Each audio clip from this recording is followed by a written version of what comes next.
इस वीडियो की शुरुआत कुछ इस तरीके से करते हैं दोस्तों। मैंने कल रात एक मैसेज डाला और बच्चों से पूछा कि क्या लगता है कि आपको मैं फिजिक्स में कौन से चैप्टर का अगला हमारा प्रिडिक्ट द पेपर का सेशन बनाने वाला हूँ। तो किसी ने कहा लाइट बना रहे हो सर, किसी ने कहा साउंड हो सकता है सर, किसी ने कहा फोर्स हो सकता है सर, किसी ने कहा इलेक्ट्रिसिटी हो सकता है सर, किसी ने कहा मैग्नेटिज्म हो सकता है सर। फिजिक्स का हर एक चैप्टर का नाम ले लिया पर इस चैप्टर का नाम नहीं लिया। पता है क्यों? क्योंकि यार ये चैप्टर है अभी तक का मोस्ट अंडररेटेड चैप्टर। अगर अगर नहीं ध्यान दिया है अभी तो ध्यान दे लेना सर। इस पर हर साल एक क्वेश्चन पूछा ही जाता है भाई। सीएपीएफ के पीछे तो ये हाथ धो के पड़ा हुआ है। दो दो क्वेश्चन आपके ऑल्टरनेट ईयर्स में देखने को मिलेंगे। 2024 आप देख लो, ठीक है, 2024 देख लो। 17 का मैंने यहाँ पर क्यों लिया है वो भी मैं अभी बताऊंगा।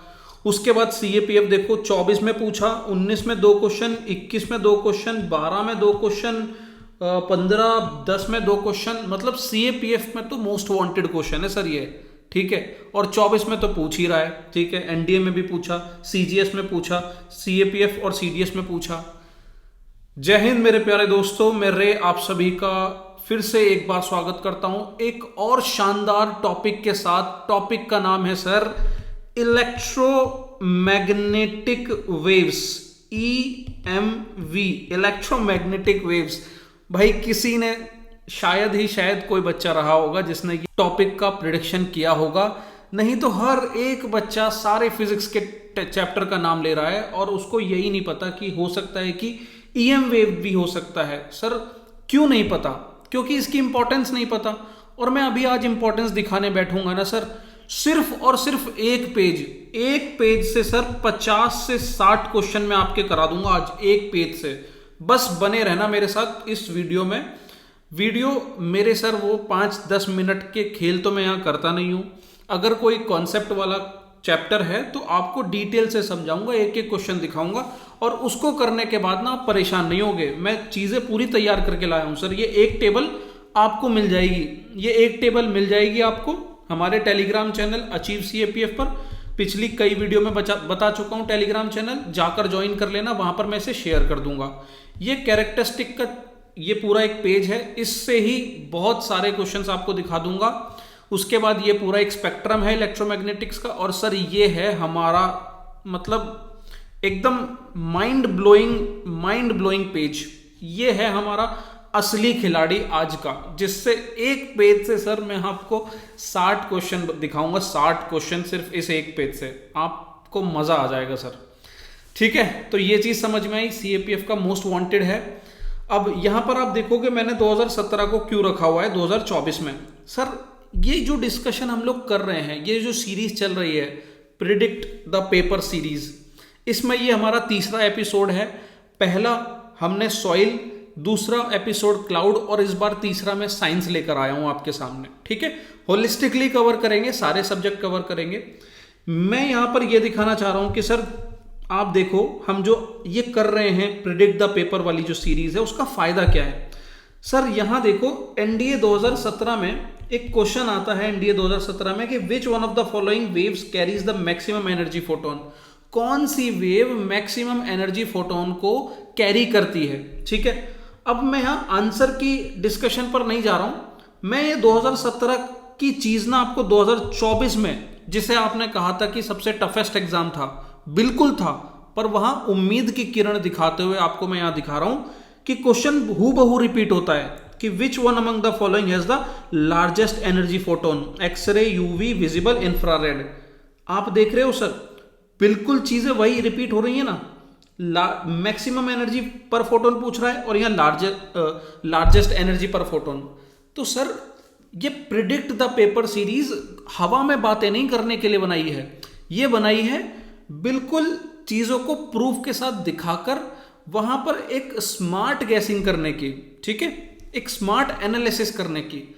तो आई होप आपको वीडियोस में मजा आ रहा होगा। इस वीडियो को करने से पहले दोस्तों मैं इस एक मैसेज पर कुछ डिस्कस करना चाहूंगा। यहां पर एक बच्ची ने हमसे पूछा कि सर आप जो ये प्रिडिक्ट द पेपर सीरीज चला रहे हो, इसकी जगह अगर हम आपके गेम चेंजर बैच को ज्वाइन कर लें तो हमें क्या सारे टॉपिक्स एक साथ देखने को मिल जाएंगे?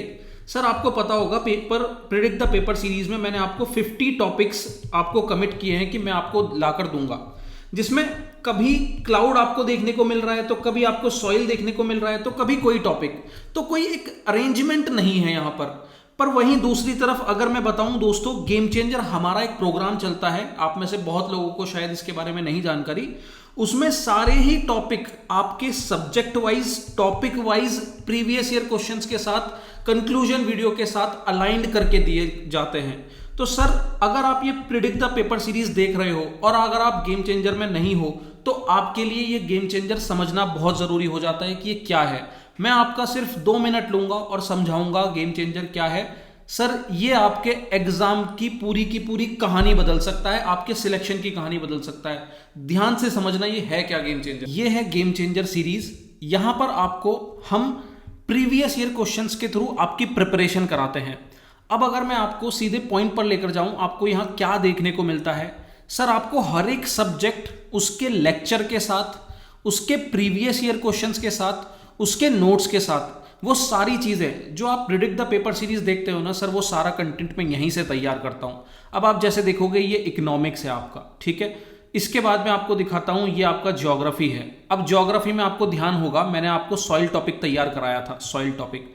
तो सर इसके प्रीवियस ईयर क्वेश्चंस जो आपने वहां पर देखे थे, अगर आपको वो सारे क्वेश्चंस अटेम्प्ट करने हैं तो वो यहां आपको देखने को मिलेंगे। देखिए यहां ये रहे, ये सारे ज्योग्राफी के टॉपिक हैं सर। वहां आपने कुछ लिमिटेड ही क्वेश्चंस देखे थे, यहां उससे भी ज्यादा क्वेश्चंस आपको देखने को मिलेंगे। आप देखो यहां 1171वां क्वेश्चन है सॉइल का। अब देखो ये कहां खत्म होता है, और हर एग्जाम्स के देखने को मिलेंगे, सीडीएस हो, एनडीए हो, सीएपीएफ हो, सीएससी हो, ठीक है, सीजीएस हो, सीआईएसएफ हो, सारे एग्जाम यहां पर आपको कवर करके हमने प्रीवियस ईयर क्वेश्चंस में दिए हुए हैं। तो सर 1171 से लेकर मैं आपको दिखाता हूं सॉइल कहां कंप्लीट हुआ है हमारा। ये सॉइल कहां कंप्लीट हुआ है सर, क्वेश्चनों की कमी नहीं है, मैं गारंटी देता हूं इतने क्वेश्चंस अगर कोई दे दे आपको सर 1238, 1171 से 1238, 30 क्वेश्चन, 29 क्वेश्चन उधर और 38 क्वेश्चन इधर, यानी कि सर आपके 67 क्वेश्चन, मतलब 60 से 70 क्वेश्चन सिर्फ मात्र एक सॉइल टॉपिक पे। और मैंने वहां वीडियो में कितने डिस्कस किए थे? सिर्फ 25-30 क्वेश्चन। तो सर मतलब हद नहीं है, इतने क्वेश्चंस पूछे जा रहे हैं। तो ये एग्जाम से पहले अटेम्प्ट करना बहुत जरूरी है आपके लिए। समझ में आई मेरी बात? तो सॉइल का जैसे ही आपने क्वेश्चंस देख लिए, अब आप यहां पर देखो, यहां पर मैंने एनालिसिस दिया हुआ है कि ये क्वेश्चंस पूछे कहां से। जैसे ये आप टॉपिक देखोगे, आपकी एनसीईआरटी से मार्क करके दिखाया है मैंने, ठीक है। ये है आपका एनालिसिस, कुछ इस तरीके से चीजें देखने को मिलती हैं, ठीक है। ये आपका एनालिसिस है, ये आपका कुछ इस तरीके से एनालिसिस है कि कहां से क्वेश्चन आपका देखा गया है, ठीक है। अच्छा, उसके बाद आपने जो वीडियो देखी, इस तरीके की कंक्लूजन वीडियो यहां पर भी देखने को मिलेंगी। जैसे मैंने पूरा समझाया है कि सॉइल टॉपिक में कैसे कैसे पेपर में जो कंटेंट है आपका आपकी बुक से तैयार किया जाता है। यहां पर देखिए, एक्स्ट्रा इंफॉर्मेशन जो मिल रही है। उसके बाद यहाँ भांगड़ और खादर के बारे में बताया, ये बहुत अच्छे लाइन है। इस पर क्वेश्चन पूछा, अभी 2022 में भी ये क्वेश्चन आया था मैच कराने के लिए, ठीक है। अब देखो यहाँ सब समझाया है कि 8th क्लास में कैसे ये चैप्टर आपको पढ़ना है, फिर क्लास 11 के चैप्टर 6 यहाँ पर देखो ये समझाया फिर मैंने। कई बार बच्चों का एक सवाल होता है कि सर मैं एनसीईआरटी नहीं, मैं नोट्स पढ़ लूं किसी और के बनाए हुए, या फिर कोई अदर बुक्स पढ़ लूं। देखिए पढ़ने के लिए कोई प्रॉब्लम नहीं है, ये हमने पिछली बुक में भी देखा। उसके बाद कलर यहाँ पर एक एक्स्ट्रा इन्फॉर्मेशन ऐड की है। फिर ब्लैक सॉइल के बारे में वही मैंने जो कहा है कि कहाँ कवर, कौन कौन से स्टेट में कवर किया जाता है ब्लैक सॉइल, फाउंडिंग कहाँ है, तो इस पर क्वेश्चन बन सकता है। उसके बाद ये वाला मैप हम छोड़ देंगे, क्योंकि हम खुद के अपने एनसीईआरटी से नोट्स बना रहे हैं, तो पहली चीज तो हम स्किप नहीं करने वाले, और दूसरा हम एनसीईआरटी को ही जब बार बार देखेंगे तो वो चीज हमारे दिमाग में बैठ जाएगी, इसीलिए मैं एनसीईआरटी, ठीक है।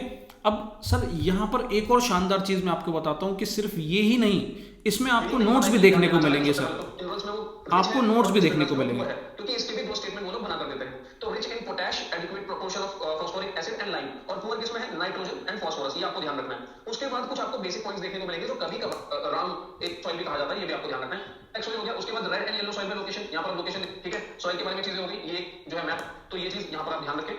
और फिर मैक्रोन्यूट्रिएंट और माइक्रोन्यूट्रिएंट यहाँ पर जो है बताए गए हैं कौन कौन से हैं सॉइल के लिए, तो इसको भी आप तैयार रखिए। क्वेश्चन यहाँ से पूछे जाता है कि इनमें से कौन सा मैक्रो नहीं इस्तेमाल किया जा रहा है। तो रिक्वायरमेंट को समझिए। तो सर सॉइल को मैंने यहाँ पर इसलिए आपको बताया क्योंकि सॉइल हमने अभी हाल ही में किया है। आप सिर्फ सॉइल ही नहीं, यहाँ पर कोई भी टॉपिक उठा लो सर, आप यहाँ पर पूरी इंडियन ज्योग्राफी, सर ये देखो इंडियन ज्योग्राफी को एक एक चैप्टर आपका साइज, लोकेशन, स्ट्रक्चर, इसमें आप प्रीवियस ईयर क्वेश्चंस देखिए, एनालिसिस देखिए, कंक्लूजन वीडियो देखिए, उसके नोट्स वीडियो देखिए। सर यहाँ पर अब जैसे नोट्स, आपको नोट्स चाहिए, नोट्स कैसे बनाने हैं वो नहीं समझ में आता, तो यहाँ पर देखिए। मैंने आपके साथ वीडियो में डिस्कस किया था neighbouring countries, coastal state, landlocked states, सब कुछ आपको यहाँ पर एक मैप में देखने को मिल जाएगा। ठीक है, तो ये आपको बनाना है। उसके बाद एक एक करके ये सारी चीजें हम यहाँ पर देखते हैं। ट्रॉपिक ऑफ कैंसर से रिलेटेड जो भी इंपॉर्टेंट इन्फॉर्मेशन है कि लिख सकते हैं, प्लीज उन्हें बना लीजिएगा क्योंकि आपको एग्जाम में बहुत हेल्प करने वाला है। और कोड जरूर याद रखना है। साथ ही साथ Mediterranean, Indian standard of merit Shimla की एक ही लाइन पर आती है। तो इस तरीके के क्वेश्चन यूपीएससी सीएससी पूछे जा चुके हैं। कोस्टल स्टेट 9 है, कोस्ट लाइन स्टेट जो है 9 है, लार्जेस्ट कौन सा है, गुजरात है, और ओवरऑल जो है अंडमान एंड निकोबार आइलैंड भी यहाँ पर इंक्लूड होता है। उसके बाद कोरल रीफ यहाँ पर कहाँ पर है वो आपको यहाँ पर दिया हुआ है। कुछ बेसलाइन जो है उनका इंडिविजुअल स्टेट बाउंड्रीज के बारे में डिस्कशन किया यहाँ पर, और एमपी की बात कि छत्तीसगढ़ कैसे 7 स्टेट्स की बाउंड्री शेयर करता है, तभी ले पाओगे। ठीक है, उसमें बॉर्डरिंग गार्ड। तो सर आप देख रहे हो यहाँ पर सारी चीजें आपको इस तरीके से देखने को मिलती हैं गेम चेंजर में। सिर्फ प्रीवियस ईयर क्वेश्चंस नहीं सर, पीवाईक्यूज तो मतलब आप यकीन नहीं करोगे कि इतने क्वेश्चंस आपने आज तक नहीं देखे होंगे। ठीक है, इस तरीके से सर पूरी ज्योग्राफी है आपकी, ओशियनोग्राफी, फिजिकल ज्योग्राफी को टाइप बाय टाइप डिस्कस किया है। ओशियनोग्राफी है आपका, क्लाइमेटोलॉजी है ये पूरा आपका, यहाँ पर आपको देखने को मिलेगा जियोमॉर्फोलॉजी। इसी तरीके से आपका फिजिक्स, ये देखिए यहाँ पर ये पूरा फिजिक्स का लिंक है। एक एक चैप्टर आपका previous year questions, achiever analysis, conclusion video, notes video. आपको कंक्लूजन वीडियो में वो चैप्टर डिस्कस किया है, प्रीवियस ईयर क्वेश्चंस में उसके क्वेश्चंस देखने को मिलेंगे। सर 1500 क्वेश्चंस, आप साइंस के 1500 क्वेश्चन, और ये कोई इधर उधर से उठाए हुए क्वेश्चंस नहीं है, ये आपके प्रीवियस ईयर क्वेश्चंस हैं जो आपको यहाँ लिंक में देखने को मिलेंगे। अब सर लाइफ प्रोसेस में देखिए 977 से 1137 क्वेश्चन, 150 क्वेश्चन लाइफ प्रोसेस से मैंने यहां पर कराए हैं आपको। और कंक्लूजन वीडियो, हर टॉपिक की कंक्लूजन वीडियो यहां पर दिया है, हर टॉपिक का नोट्स आपको दिया है। तो सर ये इतनी शानदार चीज आपके सामने मैं लेकर आया हूं गेम चेंजर, और इस समय हमारे साथ 959 स्टूडेंट्स का भरोसा हमारे ऊपर टिका हुआ है, और ये भरोसा पूरा होता हुआ उस दिन देखने को मिलेगा जब सर इन बच्चों के नाम आपको देखने को मिलेंगे लिस्ट में। क्योंकि सर ये लोग यहाँ पूरी मेहनत के साथ ये सभी previous year questions, conclusion video, notes पूरी मेहनत के साथ तैयार कर रहे हैं, और मैं आशा करता हूं दोस्तों आप भी इसका हिस्सा बहुत जल्द बनेंगे। बहुत सारे बच्चों को ये भी लगता है कि सर इसमें आप जो 3000 रुपीज हमसे चार्ज कर रहे हो सर ये बहुत ज़्यादा है। सर आपको नहीं मालूम कि इस प्रोग्राम में कितनी मेहनत हुई है।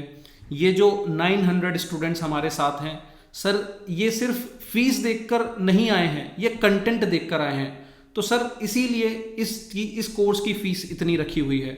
और एक शानदार चीज़ मैं आपको फिर से बता दूं यहाँ पर कि इस कोर्स को चलते हुए 4 महीने 6 महीने हो चुके हैं, और अब क्योंकि एग्जाम तक सिर्फ 4 मंथ बचे हुए हैं, तो सर इस कोर्स की जो प्राइस है वो हमने अब रिड्यूस कर दी है।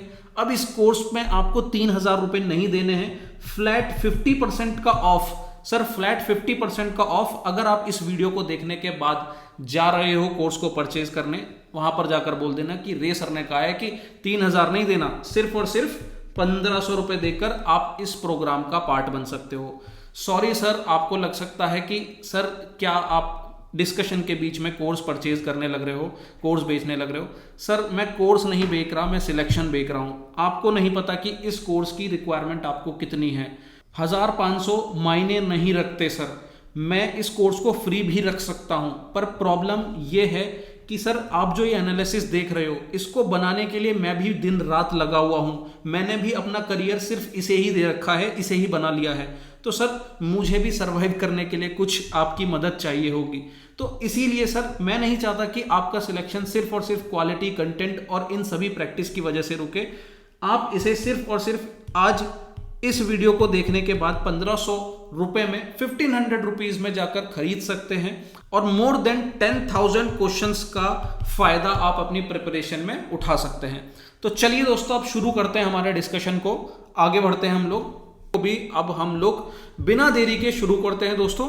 ये पूरा नोट्स है जो आपको मिल जाएगा टेलीग्राम चैनल पे, ठीक है। ये एकदम साफ सुथरा क्लीन किया हुआ नोट्स आपको हमारे टेलीग्राम चैनल पे मिल जाएगा। पर अभी हम थोड़ी गंदगी को मचाते हुए अपने प्रॉपर एनालिसिस पे आते हैं। इस पेज से मैं अभी आपको पढ़ाने वाला हूं, क्योंकि सारे क्वेश्चंस मैंने यहीं फिट कर रखे हैं टॉपिक वाइज। ठीक है, तो थोड़ी सी शुरुआत वही एनसीईआरटी की हल्की सी बेइज्जती करते हुए। कैसे, आइए सर, पहली चीज तो ये 12th का चैप्टर है आपका, क्लास 12th का। ठीक है, क्लास 12th में आपका है इलेक्ट्रोमैग्नेटिक वेव्स नाम से चैप्टर। ठीक है, जिसमें इलेक्ट्रोमैग्नेटिक स्पेक्ट्रम समझाया हुआ है। अब सर फिर से वही चीज है कि समझाया तो ठीक है, पर थोड़ा सा और बेहतर तरीके से समझाते यार। ठीक है, थोड़ा और अच्छे तरीके से समझा दिया होता तो शायद हमारे लिए और काम का होता। तो भाई यहाँ पर ये पूरा इन्होंने ये दिया है। ठीक है, चलो ये अच्छा दिया है, पर इससे ज़्यादा बेहतर आपको मेरे दिए गए नोट्स में आपको यहाँ पर मैं इसे प्रोवाइड करा दूंगा। ये काफ़ी अच्छा डायग्राम है, मैं इसे समझाऊंगा भी आपको, आप यहाँ से इसको तैयार कर लेना।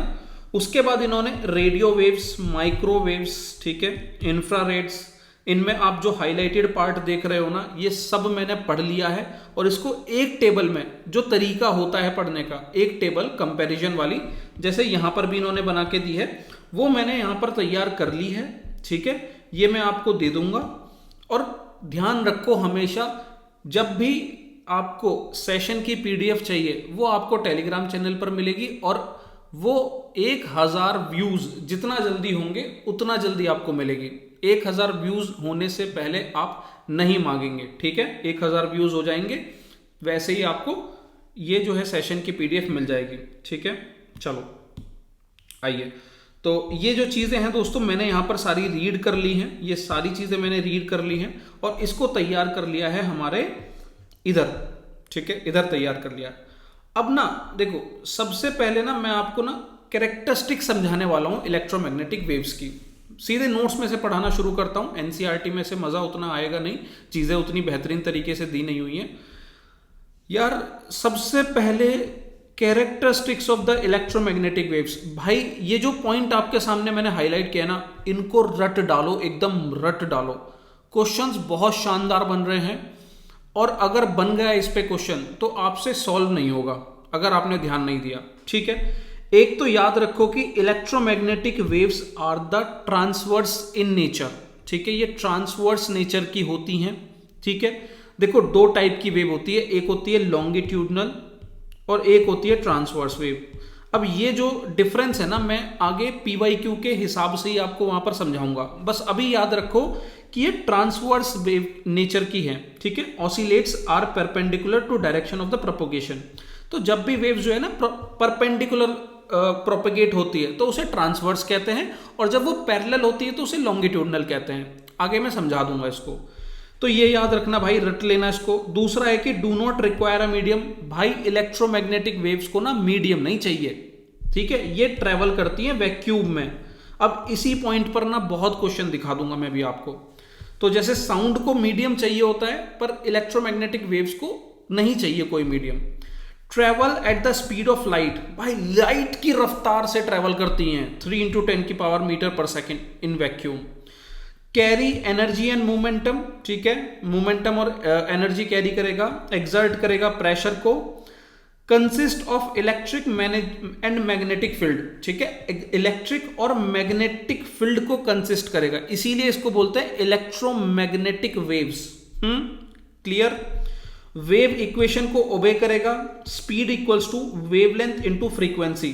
ठीक है, वेवलेंथ इनटू फ्रीक्वेंसी, यानी कि ये इनवर्सली प्रोपोर्शनल है। वेवलेंथ और फ्रीक्वेंसी इनवर्सली प्रोपोर्शनल है। जब वेवलेंथ बढ़ेगी तो फ्रीक्वेंसी घटेगी, और जब फ्रीक्वेंसी बढ़ेगी तो वेवलेंथ घटेगी। आगे समझा दूंगा, टेंशन मत लेना। Show reflection, refraction, diffraction, interference, polarisation just like light. भाई ये सारे वो पॉइंट है ना जो आप इधर उधर कहीं ल्यूसेंट में ढूंढ रहे हो, कहीं किधर ढूंढ रहे हो। एनसीईआरटी में तो वैसे भी 12th में दिया है, तो पढ़ते तो हो नहीं, वहां पर पढ़ना भी नहीं चाहिए वो सारी चीजें। देखो मैं ही कुछ अगर आपको इस तरीके से प्रोवाइड करा दूं तो आप तैयार भी कर लो। ठीक है, तो कर लेना। उसके बाद लास्ट में फॉर्म्स अ कंटिन्यूअस स्पेक्ट्रम। तो ये कुछ पॉइंट्स हैं जो आपको एक कैरेक्टरिस्टिक्स इलेक्ट्रोमैग्नेटिक वेव्स की पता होनी चाहिए। अब सर सीएपीएफ के 2019 में क्वेश्चन क्या कहता है, हमेशा याद रखना, नोट पर सबसे पहले सर्कल लगाओ। कहता है कि भाई ये नोट बता दो इलेक्ट्रोमैग्नेटिक वेव के बारे में। तो ठीक है, बता देंगे, पूछो क्या है। कह रहा है कि electromagnetic wave transport energy and momentum. क्या ये सही है? अरे भाई अभी तो देखा बराबर में ही है, कैरी एनर्जी एंड मोमेंटम। चलो ये सही है। Electromagnetic waves can be polarised and reflected. अरे यार ये तो अभी तो बताया सर ने, रिफ्लेक्शन, रिफ्रैक्शन, डिफ्रैक्शन, इंटरफेरेंस और पोलराइजेशन। ये भी सही है, ये भी सही है। Electromagnetic waves is longitudinal wave. बहुत आसान, मतलब क्वेश्चन पेचीदा बनाया जा सकता था, पर जिस ऑप्शन में फंसाने की कोशिश की है ना, वो इतना इजी है कि भाई ये ट्रांसवर्स, बस आप ना ये ट्रांसवर्स और लॉन्गिट्यूडनल वेव्स के बीच का डिफरेंस समझ लेना। आगे बताऊंगा मैं। देखो मैंने यहां पर ना बना के रखा हुआ है, ये रहा, अभी दिखाऊं। ठीक है, ये रहा। ठीक है, चलो कहां थे हम? हाँ ठीक है। उसके बाद कह रहा है कि electromagnetic waves propagation is described by the varying electric and magnetic field. बिल्कुल सही है, कंसिस्ट करता है इलेक्ट्रिक एंड मैग्नेटिक फील्ड। ठीक है, इस पर डिपेंड करती है पूरी तरीके से चीजें। तो सर ए सही है, बी सही है, डी सही है, मेरा जो गलत है वो है सी। ठीक है, मेरा जो गलत है आंसर वो है सी। अब सर मैं आपको यकीन से कह सकता हूं कि अगर आपने ये पेज ध्यान से नहीं पढ़ा होगा तो आपको इसके बारे में भी कंफ्यूजन होगा, इसके बारे में भी कंफ्यूजन होगा और डी के बारे में भी कंफ्यूजन होगा। पर मैं उम्मीद करता हूं कि भाई अब कंफ्यूजन होगा नहीं। एनडीए 2019 क्या कह रहा है इलेक्ट्रोमैग्नेटिक वेव्स के बारे में, क्या क्या सही है? ठीक है, पहला कह रहा है they are elastic waves, they are elastic waves. अब देखो ये इलास्टिक हो नहीं सकती, क्योंकि यहां कह रहा है कि इलेक्ट्रोमैग्नेटिक वेव्स को मीडियम की जरूरत नहीं है, और इलास्टिक वेव्स वही हो सकती हैं जहां पर मीडियम होता है। ज्यादा परेशान नहीं होना, बस याद रखो कि ये पहला ऑप्शन गलत है। कहीं पर भी अगर कहता है ना कि ये इलास्टिक वेव्स हैं तो काट देना वहीं पर कि नहीं है भाई इलास्टिक वेव्स। उसके बाद कह रहा है कि they can also make move in vacuum. बिल्कुल सही है, अभी बताया मैंने आपको। ठीक है, यहां पर देखो ये रहा second point, can travel in vacuum. ठीक है, उसके बाद थर्ड पॉइंट कह रहा है यहां पर कि they have electric and magnetic component which are mutually perpendicular. बिल्कुल सही है sir, they have electric and magnetic. ये देखो इलेक्ट्रिक एंड मैग्नेटिक और ऑसिलेट करता है perpendicular to each other. Sir सब कुछ लिख दिया है आपके इन नोट्स में। ठीक है, टेलीग्राम पर चले जाना, वहां पर मैं शेयर कर दूंगा, लिखना अभी कुछ मत, बस समझो मेरी बात को, क्वेश्चंस को देखो। ठीक है, तो पहला तो गलत है मेरे भाई, सेकंड सही है, थर्ड सही है, और they move with speed equals to 3 lakh metre per second. 3 lakh metre per second, अरे ये कहां से आ गया भाई? पहली बात तो अगर 3 लाख, देखो पहली बात तो हमारी जो है ना ये बराबर में ही है। चलो ये रहा 3 × 10⁸ मीटर पर सेकंड। और अगर मैं इसको लैख में भी कन्वर्ट करता हूं, मैं इसको लैख में भी कन्वर्ट करता हूं, यानी कि मेरी 5 जीरो यहां कंसिस्ट हो गई, तब भी मेरे पास 3 जीरो तो बचे हुए हैं। तो यहां अगर ये मीटर की जगह, देखो ये मीटर की जगह ये 3 जीरो को किलोमीटर में कन्वर्ट कर देता, अगर यहां कह देता 3 लाख किलोमीटर पर सेकंड, तो ये आंसर, ये फोर्थ स्टेटमेंट सही हो जाता। ठीक है, तो इसीलिए चौथा भी गलत होगा। राइट आंसर आपका 2 और 3 होगा। क्लियर? चलो देखो यार, मैं यहीं पे ही बता देता हूं कि यहां पर करीबन मैं आपको 50 से 60 क्वेश्चन सॉल्व कराने वाला हूं, तो कहीं गलती से मेरी जबान फिसल जाए और कोई क्वेश्चन का आंसर गलत हो जाए तो प्यार से कमेंट में समझा देना कि सर यहां गलती हो गई आपसे। ठीक है, गुस्सा कोई नहीं करेगा कि सर यहां आपने गलत बता दिया, ये कर दिया, वो कर दिया। ठीक है, काफी सारे क्वेश्चन है, तो हो सकता है कि कहीं जो है मेरी बोलते बोलते मेरी टंग स्लिप हो जाए कि मैं कहीं समझा कुछ और रहा हूं कि और आंसर कुछ और बता दिया। हो जाता है अक्सर इस तरीके से। ठीक है, चलो अब देखो यहां पर एक और प्यारा क्वेश्चन है एनडीए 2018 का, मुझे बढ़िया लगा, मैंने इंक्लूड किया आपके लिए।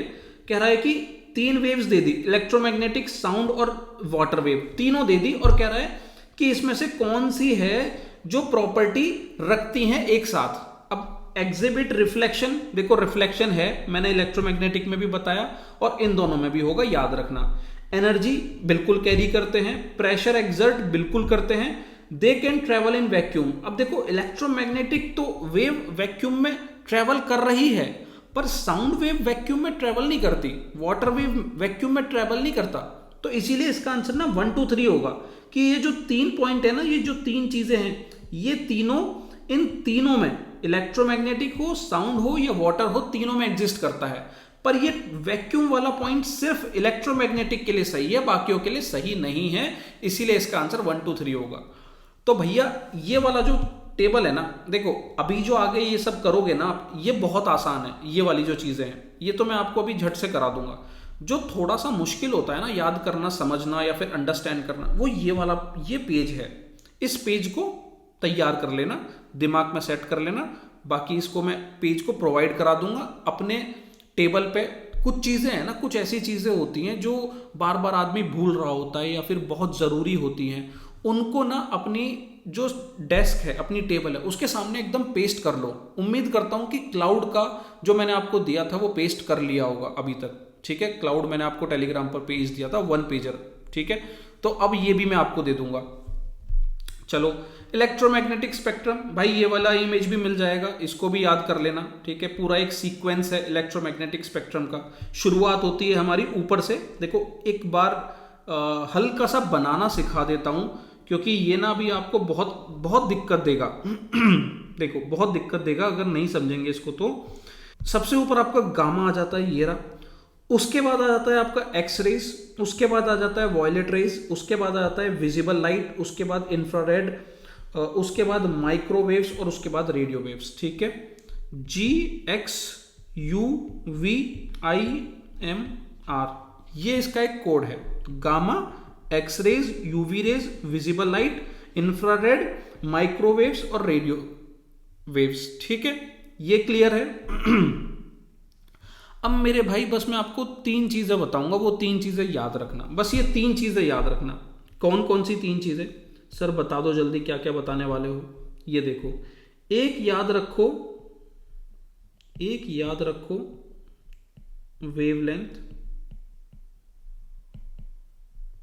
एक याद रखो वेवलेंथ, एक याद रखो फ्रीक्वेंसी, ठीक है, और एक याद रखो एनर्जी।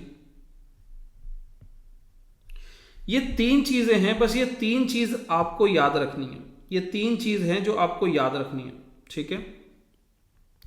3 चीजें याद क्या रखनी है, सिर्फ याद ये रखना है मेरे भाई कि जब आप ऊपर से नीचे की तरफ जाओगे, जब G X U V I M R इस तरीके से जाओगे, तो आपकी वेवलेंथ बढ़ रही होगी, आपकी वेवलेंथ बढ़ रही होगी, याद रखना। तो अगर मैं कहूं गामा रेज की वेवलेंथ सबसे ज्यादा है कि सबसे कम है, तो भैया सबसे कम है।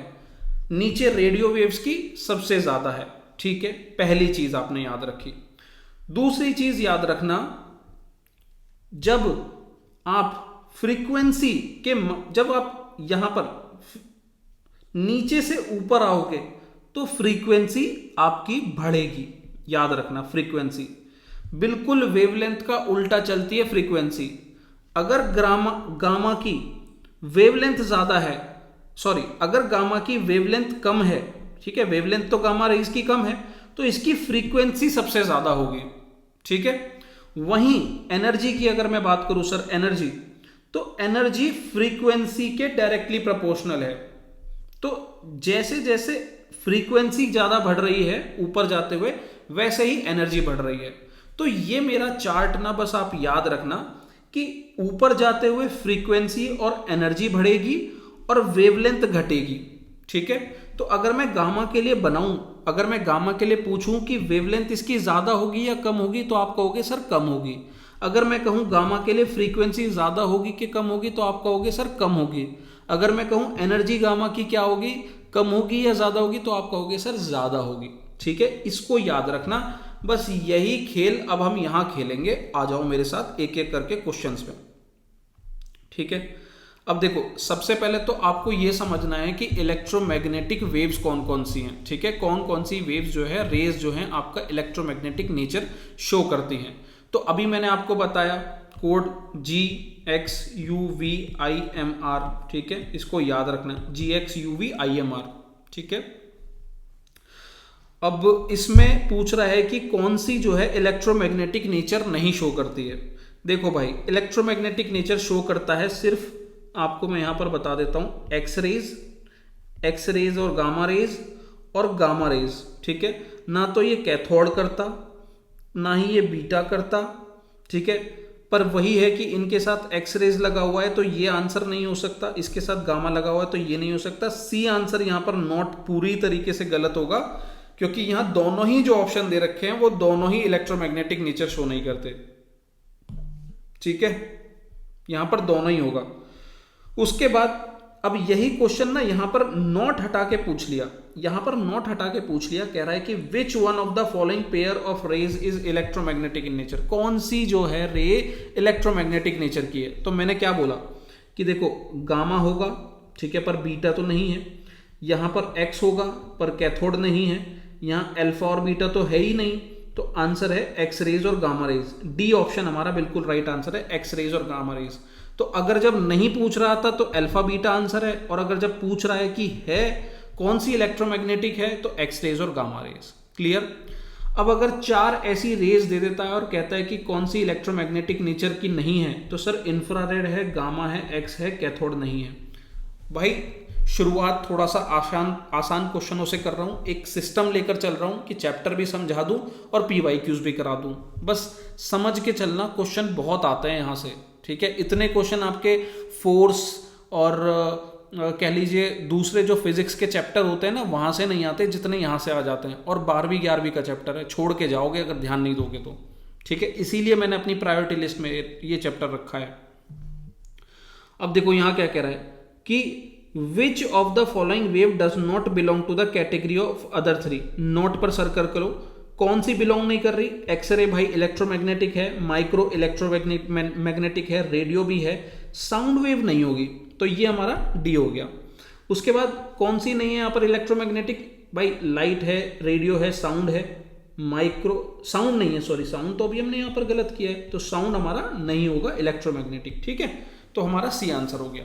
तो यहां से मुझे इन 5 क्वेश्चनों से मुझे ये तो पता चल गया कि भाई मुझे पहले तो याद क्या रखना है कि इलेक्ट्रोमैग्नेटिक वेव्स कौन कौन सी होती हैं, ठीक है। तो यहां पर याद रखना, ये देखो मैंने यहां पर मेंशन भी करा हुआ है कौन कौन सी हैं। यहां पर देखो gamma, x, ultra visible, infrared, microwaves और रेडियो वेव्स, 7 वेव्स हैं, याद कर लेना, साथ देंगी आपका एग्जाम में। चलो अब कह रहा है कि गामा रेज, कह रहा है गामा रेज कंसिस्ट, ठीक है। गामा रेज क्या कंसिस्ट कर रही है, सिंपल सी बात है यार, ये 1 मिनट, मेसोन पार्टिकल नहीं भाई, ये तो नहीं है। न्यूट्रॉनो पार्टिकल ये भी नहीं है, ये भी नहीं है। हिग्स बोसोन नहीं है। इलेक्ट्रोमैग्नेटिक वेव सिंपल है, अभी मैंने दिखाया, ऊपर भी दिख रहा है गामा रेज। उसके बाद अब देखो कह रहा है विच one among the following waves carries the maximum energy पर फोटोन। मैक्सिमम एनर्जी पर फोटोन, अब मैंने क्या बोला था, देखो गामा रेज की जो वेवलेंथ है, गामा रेज की वेवलेंथ सबसे शॉर्टेस्ट है, ठीक है, सबसे शॉर्टेस्ट। यहां पर मैं आपको समझा दूं कि ये जो टेबल आपको देखने को मिल रही है ना, ये मैंने बनाई किस तरीके से। यहां आप क्या देखोगे, यहां आपकी रेज दिखेंगी, यहां वेवलेंथ की रेंज दिखेगी इनकी कि क्या वेवलेंथ है क्या नहीं है, इनकी की प्रॉपर्टीज की कुछ इंपॉर्टेंट प्रॉपर्टीज मैंने यहां लिखी है, फिर यूजेस यहां पर लिखे हैं जो आपके एग्जाम में पूछे गए हैं, और कुछ एक्स्ट्रा की नोट्स जो यहां पर ऐड कर दिए हैं। और सर मिलेंगे सारी वही चीज जो आपकी एनसीईआरटी में है, जो आपके पेपर में पूछे हैं, तो एक भी चीज इररिलेवेंट नहीं देखने को मिलेगी, ठीक है। तो आ जाओ मेरे साथ, चलिए। तो कह रहा है कि भाई मैक्सिमम एनर्जी, अब सर मैंने क्या कहा, गामा की वेवलेंथ कम है पर फ्रीक्वेंसी और एनर्जी सबसे हाई है, ठीक है। तो क्या गामा इसमें है, चलो देख लेते हैं। सर गामा एक्स है, रेडियो है, लाइट है, माइक्रो है, गामा तो नहीं है, पर मैंने क्या कहा कि गामा की सबसे ज्यादा एनर्जी, उससे कम एनर्जी एक्सरे की, उससे कम अल्ट्रा की, और उससे कम विजिबल की, और सबसे कम इंफ्रा, माइक्रो और रेडियो की। तो अब यहां पर ऑप्शन में देख लो इन्होंने दिया क्या क्या है, भाई एक्सरे दिया है, रेडियो दिया है, लाइट दिया है, माइक्रो दिया है। अब आपको पता है कि यार गामा के अलावा जिसमें सबसे एनर्जी है वो एक्सरे है, तो मेरा राइट आंसर क्या होगा सर, एक्सरे होगा। क्लियर है। अब वही चीज अगर मैंने यहाँ 2017 के पेपर से एनालाइज करके, या फिर मैंने ही पहले या प्रिडिक्ट द पेपर का सेशन निकालकर आपको बता दिया होता, तो 24 में ये गलती ना करके आते आप, अगर आपने की भी होगी तो। लार्जेस्ट एनर्जी पर फोटोन, अब देखो यहाँ गामा रे तो है नहीं, सीधा एक्सरे मुझे दिख रहा है गामा के बाद, तो मेरा राइट आंसर क्या होगा, एक्सरे। ठीक है, तो मैंने यहां पर ये मेंशन कर दिया है। एक तो इसकी रेंज मैंने लिख दी है 10⁻⁻12 मीटर और उससे कम। यहां पर की पॉइंट्स लिख दिए हैं कि शॉर्टेस्ट वेवलेंथ है, हाईएस्ट फ्रीक्वेंसी और हाईएस्ट एनर्जी। याद रखना सर, ये वाली चीज याद रखना। ठीक है, मैंने उधर पीछे वो डायग्राम से भी समझा दी और यहां भी समझा दी। अब इसके यूजेस ध्यान रखो। मेडिकल ट्रीटमेंट में इसकी मदद देखने को मिलती है, कैंसर थेरेपी में। ठीक है, उसके बाद न्यूक्लियर रिएक्शंस में देखने को मिलता है। नोट्स में कुछ ऐसा लिख दिया है कि जो जरूरी है, एनसीईआरटी में दिया है, produced during the radio active decay और न्यूक्लियर रिएक्शन। इस डीके और रिएक्शन के दौरान आपको गामा रेज निकलती हुई देखने को मिलेंगी, जिसकी फ्रीक्वेंसी बहुत हाई होती है, एनर्जी बहुत हाई होती है, वेवलेंथ बहुत कम होती है। कहते हैं ना कि जब कैंसर थेरेपी के लिए जब हम कहीं लैब वगैरह में जाते हैं तो कहते हैं ना कि भाई गामा रेज हैं आगे, फ्रीक्वेंसी बहुत हाई है, बच के थोड़ा संभल के, है ना, अपने आप को प्रोटेक्ट करके निकलिए जाइए। तो इसीलिए गामा रेज को फ्रीक्वेंसी से रिलेट करके याद रखना। अब आ जाओ बहुत अच्छे एक्सरेज पर। अब देखो एक्सरे में ना सर, एक्सरे शुरू करने से पहले ना मैं आपको ये कुछ चीज बताना चाहूंगा। ये 3 क्वेश्चन है, बड़े शानदार 3 क्वेश्चन है। आओ थोड़ा सा इनको ना लिंक करके मुझे आपको समझाना है। एक ही तरीके की बात बार बार इतनी रिपीट कर देंगे कि सर सामने वाला अगर इस तरीके से एनालिसिस कर लेना तो वो समझ जाता है कि क्या पूछने वाला यूपीएससी।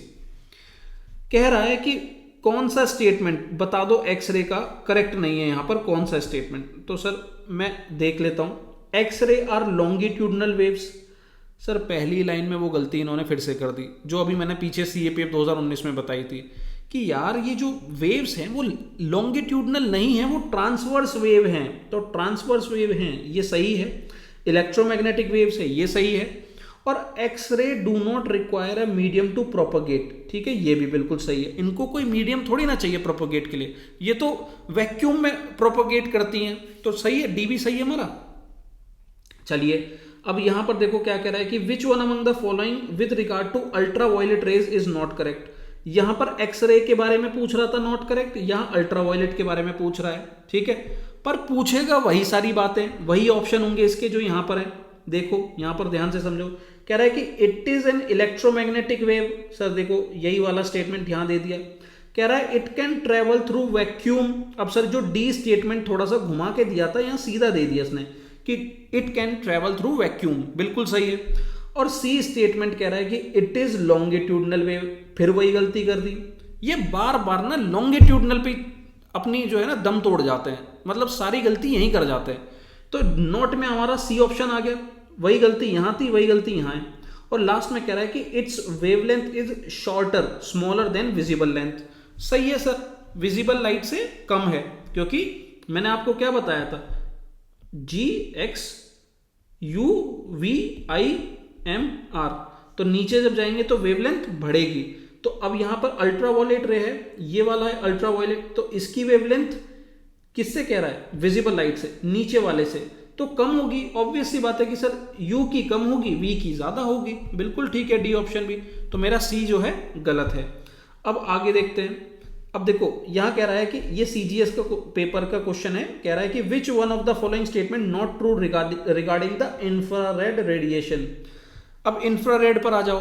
देखो मैंने एक बार एक्सरे दिखा दिया, एक बार अल्ट्रावायलेट दिखा दिया, अब ये इंफ्रारेड बता रहे हैं। पर मैं यहां पर आपको क्या दिखाना चाह रहा हूं कि बार बार चीजें बदलेंगे पर उसके अंदर की जो सेटिंग्स है ना वो सेम रखेंगे। क्या कह रहा है कि it is a electromagnetic in nature. भाई यहां भी तुमने वही बात करी, यहां भी तुमने वही बात करी, और अब यहां फिर से तुम वही बात कर रहे हो। अरे हमें समझ में आ गया, इलेक्ट्रोमैग्नेटिक इन नेचर है। आगे बताओ। यहां कह रहा है कि it's wavelength is larger than that of visible light. अब देखो इंफ्रारेड है तो ये वाला हमारा यहां इंफ्रारेड, विजिबल के बाद। तो भाई नीचे जाते हैं तो भाई हमारी जो वेवलेंथ है वो बढ़ती है। तो ये बिल्कुल सही बात है कि मेरी विजिबल के बाद इंफ्रारेड होगी जिसकी वेवलेंथ ज्यादा होगी। तो मेरा बी स्टेटमेंट भी ठीक है, ए स्टेटमेंट भी ठीक है। अब कह रहा है कि it can travel through vacuum, ये भी बिल्कुल सही है, सी ऑप्शन भी सही है। लास्ट कह रहा है कि it is a longitudinal wave. Sir फिर से घुमा फिरा के वहीं आ गया लॉन्गिट्यूडनल वेव पर। आप देख रहे हो यहां लॉन्गिट्यूडनल पर फंसा, यहां लॉन्गिट्यूडनल पर फंसा और यहां लॉन्गिट्यूडनल पर फंसा। अलग एग्जाम है तीनों, ये सीजीएस है, ये भी सीजीएस है और ये सीडीएस है, ठीक है। अल्ट्रावायलेट के बारे में पूछ रहा है, एक्सरे के बारे में पूछ रहा है या इंफ्रारेड के बारे में पूछ रहा है। पूछ अलग अलग वेव्स पर रहा है पर फंसा वहीं रहा है लॉन्गिट्यूडनल वेव्स पर। तो आपको यह बात समझ में आ जानी चाहिए कि भैया लॉन्गिट्यूडनल वेव्स नहीं है, नहीं है, नहीं है, सिर्फ ट्रांसवर्स वेव्स है। मैं यहां से कनेक्ट करके जरा आपको लॉन्गिट्यूडनल और ट्रांसवर्स के बीच का डिफरेंस भी समझा ही देता हूं। देखो, लॉन्गिट्यूडनल वेव्स जो पैरेलली वेव्स की डायरेक्शन में फ्लो करती हैं, ठीक है। लॉन्गिट्यूडनल वेव्स वो वेव्स हैं जो पैरेलली वेव्स की डायरेक्शन में फ्लो करती हैं, ठीक है, parallel to the direction of the waves. Transverse waves वो हैं जो परपेंडिकुलरली वेव जो डायरेक्शन है इनकी परपेंडिकुलर होती है ट्रांसवर्स वेव्स की, ठीक है। लॉन्गिट्यूडनल की पैरेलल होगी, ट्रांसवर्स वेव्स की परपेंडिकुलर होगी। वही इन्होंने यहां पर बस एंगल बता दिया है। Medium, yes, always needs a medium. Longitudinal waves को हमेशा एक मीडियम की जरूरत होगी, ट्रांसवर्स वेव्स को कोई मीडियम की जरूरत नहीं होगी, ठीक है। इसी में हमारा इलेक्ट्रोमैग्नेटिक वेव्स आ जाता है जो वैक्यूम में भी जा रहा होता है, फ्लो कर रहा होता है। एग्जाम्पल के लिए कहूं तो सर साउंड वेव जो कि एक लॉन्गिट्यूडनल वेव है, सीस्मिक पी वेव जो कि एक लॉन्गिट्यूडनल वेव है। वहीं अगर light wave, water waves, X ray, S waves, ठीक है, ये जो हमारी इलेक्ट्रोमैग्नेटिक वेव्स है ये सब हमारी ट्रांसवर्स वेव्स हैं, याद रखिएगा। कंप्रेशन, रिफ्रैक्शन यहां देखने को मिलेगा, यहां नहीं देखने को मिलेगा। क्रेस्ट एंड ट्रफ यहां नहीं देखने को मिलेगा, यहां देखने को मिलेगा। भाई सबका नेचर अलग अलग है। ये लॉन्गिट्यूडनल वेव है तो इसीलिए यहां कंप्रेशन देखने को मिलता है, यहां नहीं देखने को मिलता। अब यहां ये क्योंकि ट्रांसवर्स वेव है तो इसीलिए यहां क्रस्ट एंड ट्रफ देखने को मिलता है। तो ये चीज ध्यान में रखना, ठीक है, ये डिफरेंस याद रहेगा। आ जाओ, अब आगे बढ़ता हूं मैं। हमारे एक्सरे पर हम बात कर रहे थे, तो यहां पे कह रहा है कि wavelength of X ray as compare to normal light. तो सर फिर से वही चीज याद रखो, बार बार रटा रटा के आपको याद करा दूंगा। GX UV IM R। अब एक्सरे ये रहा मेरा। अब ये एक्सरे को अगर मैं लाइट से, ये विजिबल लाइट से कंपेयर करूं तो सर एक्सरे की जो वेवलेंथ है वो छोटी होगी क्योंकि ऊपर कम है नीचे ज्यादा है। तो भैया यहां पर क्या होगा, सेम होगी? नहीं। शॉर्टर होगी? जी बिल्कुल शॉर्टर होगी। लॉन्गर होगी? नहीं। डी नहीं, आंसर है हमारा बी, ठीक है। उसके बाद नेक्स्ट क्या कह रहा है कि which one of the following types of radiation has the smallest wavelength. अब सबसे कम वेवलेंथ किसकी होगी भाई? अगर मैं देखूं सबसे कम गामा की होती है, तो गामा तो यहां नहीं है। अगर मैं कहूं दूसरे नंबर पे कौन आता है, एक्सरे आता है, एक्सरे की सबसे कम होती है तो डी में एक्सरे आ गया, ठीक है। बाकी क्रोनोलॉजी मैंने यहां पर लगा के दिखाई रखी है। चलो अब आगे आ जाओ। उसके बाद यहां पर अब देखो, एक तो आपका सिंपल कंपैरिजन करा दिया वेवलेंथ का कि बताओ इनमें से किसकी सबसे कम है या फिर एक्सरे की कितनी कम है। अब यहां पर ना बिल्कुल नंबर पे आपको छेड़ने लग जाएगा। अब यहां पर मैंने इसीलिए यहां पर क्वेश्चन दिखाए हैं कि आप याद रखना कि ये लोग एक्सरे की नंबर भी पूछ रहे हैं कि कितना है एक्सरे की वेवलेंथ। तो भैया याद रखो 10 की पावर -10 मीटर, ठीक है, या फिर 1 आंगस्ट्रॉम या फिर 10 नहीं 1 नैनोमीटर, ठीक है। ये 3 यूनिट है एक तरीके से, इनको याद रखना। 10 की पावर -10 मीटर या फिर 1 आर्मस्ट्रॉन्ग या फिर 1 नैनोमीटर। अब ये तीनों में से कुछ भी ऑप्शन में आ जाए ना, आप आंसर आंख बंद करके आ जाना। कह रहा है कि एक्सरे और are electromagnetic radiation whose wavelengths are of the order. तो अब वेवलेंथ पूछ रहा है, तो भाई मैंने क्या बताया, अगर मीटर में दिया है तो 10 की पावर -10 आंसर होगा। वहीं अगर पूछ रहा है आर्मस्ट्रॉन्ग में तो 1 आर्मस्ट्रॉन्ग होगा, ठीक है। और वहीं अगर आपको ये इस तरीके से सिंबल से रिप्रेजेंट करने के लिए दे रहा है तो यहां पर यह आंसर हो गया। अब आपको आर्मस्ट्रॉन्ग और नैनोमीटर के बीच का एक रिलेशन भी पता होना चाहिए कि 1 आर्मस्ट्रॉन्ग कितने नैनोमीटर के बराबर होता है। तो सर यहां पर ना मैंने एक रिलेशन भी आपको दिया हुआ है कि 1 नैनोमीटर इक्वल्स टू 10 की पावर 9 मीटर और 1 आर्मस्ट्रॉन्ग इज इक्वल्स टू 10 की पावर -10 मीटर, ठीक है। ये इसलिए याद रखने के लिए मैंने बोला है क्योंकि यहां पर इस टाइप का एक क्वेश्चन भी आपको देखने को मिलेगा, तो ये याद रहेगा। चलो अब यहां पर क्वेश्चन आया कि which one of the following wavelength corresponds to the wavelength of x ray.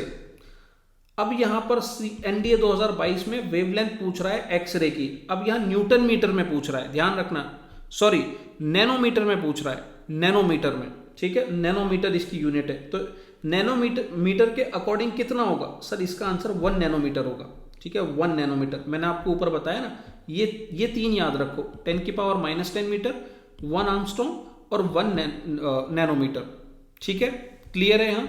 चलो अब आगे आ जाओ।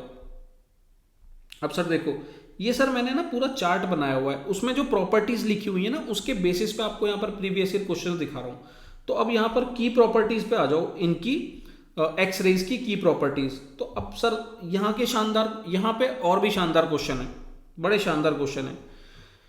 जैसे वहां पीछे आपने लॉन्गिट्यूडनल वेव्स पर ये लोग अटके हुए थे, अब यहां देखना ये कहां अटके हुए हैं। कह रहा है क्वेश्चन, सीडीएस 2009 में आया है, X ray can pass through aluminium. क्या ये एल्यूमिनियम से पास करेंगे? सर बिल्कुल करेंगे, याद रखना। देखो सबसे पहले मैं आपको इसकी प्रॉपर्टी बता देता हूं कि इनका पेनिट्रेशन बहुत हाई होता है एक्सरेज का, ठीक है, बहुत हाई पेनिट्रेशन होता है। तो ये बिल्कुल सही स्टेटमेंट है। दूसरा, नॉट डिफ्लेक्टेड बाय इलेक्ट्रिक और magnetic field. Sir red colour से मार्क क्यों किया है अभी आपको समझ में आ जाएगा। इस पॉइंट को, की पॉइंट को 3 स्टार देना और याद रखना कि जो आपकी एक्सरे हैं वो डिफ्लेक्ट नहीं होती, ना ही इलेक्ट्रिक ना ही मैग्नेटिक फील्ड से। अब आ जाओ, सिर्फ इन 2 पॉइंट से ही मैं आपके कितने क्वेश्चन सॉल्व करा दूंगा। देखो कह रहा है कि X ray can pass through aluminium. Sir बिल्कुल पास करेगा, ठीक है, ये बिल्कुल पास करेगा एल्यूमिनियम से। दूसरा स्टेटमेंट कह रहा है कि can be deflected by magnetic field. नहीं सर, अभी मैंने ऊपर बताया कि ये डिफ्लेक्ट नहीं करेगा। फिर कह रहा है कि move with the velocity less than the velocity of ultraviolet rays in the vacuum. कि भाई अल्ट्रावायलेट रेज की वेलोसिटी से कम वेलोसिटी में ये मूव करता है वैक्यूम में। तो भैया सिंपल सी बात है, यहां पर तो एक बात ध्यान रखो कि जब वैक्यूम की बात आ जाती है तो चाहे वो कोई भी एलिमेंट हो वो सेम ही स्पीड से जाएगा, ठीक है। तो यहां तो कम ज्यादा होने का फर्क ही नहीं होना चाहिए। तो तीसरा भी गलत हो गया। तो ना तो आंसर 2 है ना 3 है, आंसर है हमारा 1 ओनली। तो ये समझ में आया, ठीक है। अब यहां पर सीडीएस 2015 में क्वेश्चन कह रहा है कि एक्सरे आर, अब 4 स्टेटमेंट दिए, detected by an electric field but not by a magnetic field. ये गलत है सर, मैंने अभी ऊपर क्या बताया कि it not detected by electric और magnetic field, sorry deflected not detected, ठीक है। फिर बी में कह रहा है कि deflected by magnetic field but not by electric field. नहीं सर, ये भी गलत है, ये भी गलत है। फिर कह रहा है deflected by both the magnetic field and electric field. नहीं सर, ये भी गलत है। तो राइट आंसर क्या है कि ना तो ये डिफ्लेक्ट होता है इलेक्ट्रिक फील्ड से और ना ही डिफ्लेक्ट होता है ये मैग्नेटिक फील्ड से। ये चीज याद रखना। सर ये डिफ्लेक्शन वाला पॉइंट देखो, यहां भी इसने पूछ लिया, यहां तो पूरा ही क्वेश्चन पूछ लिया, यहां इसने एक स्टेटमेंट में इंक्लूड कर रखा था। अब सीडीएस के 2020 पे आ जाओ, सीडीएस के 2020 पे, ठीक है। यहां क्या कह रहा है, एक्सरे की कौन सी प्रॉपर्टी गलत है, कौन सी प्रॉपर्टी गलत है बता दो। चलो कह रहा है कि they are deflected by electric field. Sir देखो फिर से वहीं आ गया, 2009 में आया था ये क्वेश्चन सबसे पहले, 2009 में, 2009 से 2015 में आया, 2015 से 2020 में आया, 2020 से 2021 और कल देखना 2025 में पूछ लेगा, ठीक है। तो ये डिफ्लेक्टेड वाले पॉइंट को दिमाग में बिठा लो। कह रहा है they are deflected by electric fields. नहीं सर, नहीं डिफ्लेक्ट करता। यहां तो सीधा ही आंसर ए हो गया हमारा, ये नॉट करेक्ट में। बाकी स्टेटमेंट भी देख ही लो। बी में कह रहा है कि they are not deflected by magnetic field. सही है सर, ये तो नॉट आ गया, बिल्कुल सही है। सी में कह रहा है कि they have high penetration length in matter. Sir बिल्कुल सही है, एक्सरे है, गामा रेज है, फ्रीक्वेंसी बहुत हाई है, एनर्जी बहुत हाई है, तो पेनिट्रेशन बहुत हाई होगा, ठीक है। फिर डी में कह रहा है कि their wavelength is much smaller than the visible light. सही बात है सर, यहां पर ना एकदम मार्क कर लेना इस बात को मेरी कि ये जो वेवलेंथ चीज है ना, वेवलेंथ, इसको रट लेना। मैं कह रहा हूं कि अगर इधर 50 क्वेश्चन पूछे हैं ना इस टॉपिक्स पे, अगर इलेक्ट्रोमैग्नेटिक वेव पे 50 क्वेश्चन इन्होंने पूछे हैं ईएमवी पे, तो सर 50 में से 25 क्वेश्चन ना सिर्फ और सिर्फ वेवलेंथ के हैं। तो ये वेवलेंथ वाली चीज को ध्यान से समझना, ठीक है। चलो ये हमारा हो गया। उसके बाद CGS 2021 में क्वेश्चन आता है कि which one of the following statement with regard to properties of X ray is correct. Correct बता दो। X ray can be deflected by an electric field. Sir ये कितनी बार पूछोगे यार, डिफ्लेक्टेड डिफ्लेक्टेड डिफ्लेक्टेड, अब रट लेना, देख रहे हो कितनी बार पूछ रहा है। X ray can be deflected by magnetic field, sir नहीं करता deflect. X ray are electromagnetic waves, sir यही बिल्कुल सही है, जो बड़ा सिंपल और सरल बना दिया इन्होंने क्वेश्चन को। फिर कह रहा है X ray are longitudinal waves. Sir घिसे पेटे वही स्टेटमेंट बार बार हर जगह देखने को मिलेंगे। एक पेज पे अगर ये स्टेटमेंट सारे लिख लिए ना, तो सिर्फ एक पेज चाहिए आपको पूरा एग्जाम ऐसे क्वेश्चनों को क्रैक करने के लिए, ठीक है। तो वही मैं बोलता हूं कि 1 पेजर नोट्स जरूर बनाया करो अपने हर टॉपिक के। अब देखो बड़ा शानदार सीरीज 2024 में क्वेश्चन आया है हमारा कि X ray can be use to, X ray किस में यूज किया जा सकता है। अब सर इसकी इंफॉर्मेशन ना, इसे आप लॉजिक से अटेम्प्ट कर सकते थे, ठीक है, या फिर ऐसी चीजों की इंफॉर्मेशन पेपर में आने के बाद अपने नोट्स में लिख लो, ठीक है। तो अब इसके बारे में बहुत कोई जानकारी कहीं दी नहीं हुई, पर वही है कि समझदारी से आप इसे अटेम्प्ट करो कि X ray inspect welded joints between 2 metal parts of machine. तो सर ये बिल्कुल सही है, हमने पीछे भी देखा, हमने पढ़ा भी था कि कैसे हाई पेनिट्रेशन जो है देखने को मिलता है एक्सरे वेव्स में, तो उसका फायदा उठा के ये लोग वेल्डेड जॉइंट्स को आइडेंटिफाई करने में मदद लेते हैं एक्सरे मशीन्स की, ठीक है। उसके बाद स्टडी स्ट्रक्चर ऑफ क्रिस्टल, ये भी सही है, तो बोथ आर करेक्ट, ठीक है। तो इसमें ना यहाँ पर यूजेस वाले सेक्शन में, ये मेरा जो यूजेस वाला सेक्शन है, यूजेस वाला, इसमें यहाँ पर मेंशन कर लेना, ठीक है। इसमें यूजेस वाले में मेंशन कर लेना कि इनके यूज क्या है एक्सरे के। मेडिकल इमेजेस में काम आता है, क्रिस्टल स्ट्रक्चर में काम आता है, कैंसर ट्रीटमेंट में काम आता है, बैगेज स्कैनर में काम आता है, और वेल्डेड जॉइंट्स को स्कैन करने में, इंस्पेक्ट करने में काम आता है, ठीक है। चलो अब आगे आ जाओ। अब सर यहां कह रहा है कि which one of the following statement about X ray is not correct. कौन सा स्टेटमेंट एक्सरे के बारे में गलत है। आओ यहां पर भी मजा आएगा। They have wavelength of about 1 Armstrong. Sir इस पर क्वेश्चन देखे थे पीछे कितने सारे, अब वो इस स्टेटमेंट में आ गया। कह रहा है कि these can be generated by bombarding a metal target by high energy electron. Sir ये बिल्कुल सही है कि एक्सरे वेव्स को जनरेट करने के लिए ना हाई बॉम्बार्डिंग करनी पड़ती है, मेटल पर टारगेट करके हाई एनर्जी इलेक्ट्रॉन्स की बॉम्बार्डिंग जब आप करते हो तो एक्सरे वेव्स निकल के आती हैं। तो ये बिल्कुल सही स्टेटमेंट है। उसके बाद कह रहा है due to their wavelength being shorter these can be used for radar system. Sir ये बिल्कुल बात सही है कि वेवलेंथ इनकी शॉर्ट होती है, पर ये शॉर्ट वेवलेंथ की वजह से इनको रेडार सिस्टम के लिए यूज किया जाता है, ये पूरी तरीके से गलत है।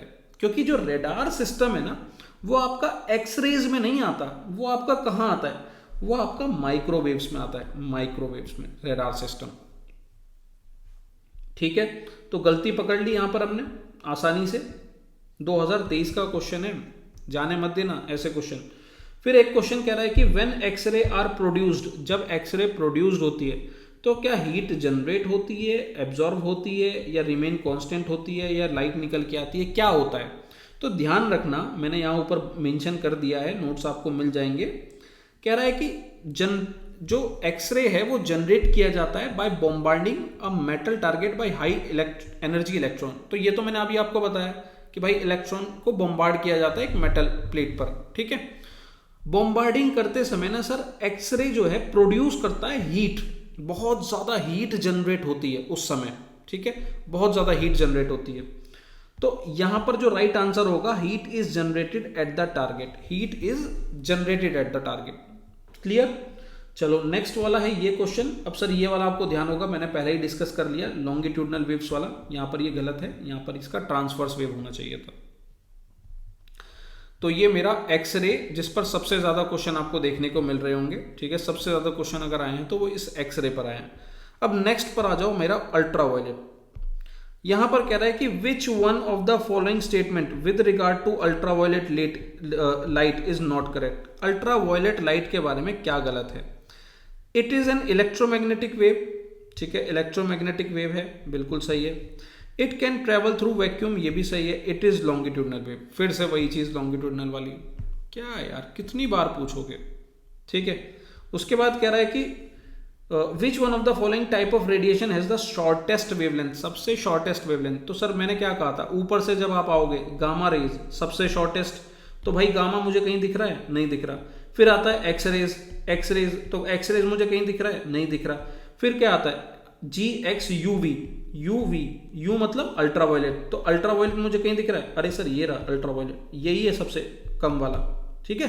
तो ये मेरी सीक्वेंस है, तो ये मेरा हो गया आराम से। उसके बाद कुछ शानदार क्वेश्चन आपको यहां देखने को मिलेंगे, वो क्या है, चलो आओ एक एक करके देखते हैं।